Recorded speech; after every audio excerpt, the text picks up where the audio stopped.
Këto janë pamjet si ka përfunduar çudia elektorale e radhës në Tiranë.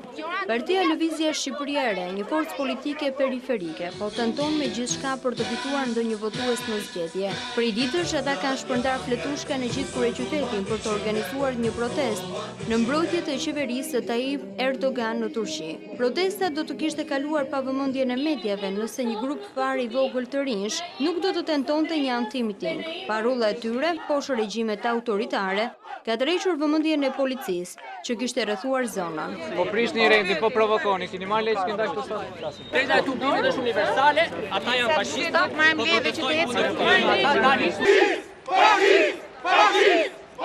Pasi ka zhvendosur grupin e të rinjve që i përket LGBT-s, lëvizja që mbështet komunitetin gay në Shqipëri, deri në ambientet e Universitetit të Tiranës, duke menduar se ka shmangur edhe vëmendjen e kalimtarëve dhe të kamerave, skenat e konfliktit janë kthyer në dhunë të mirëfillt. 3 prej të rinjve janë marrë forcërisht dhe pas një motiv të dukshëm, ata janë qelluar vazhdimisht madje edhe brenda furgonit të policisë.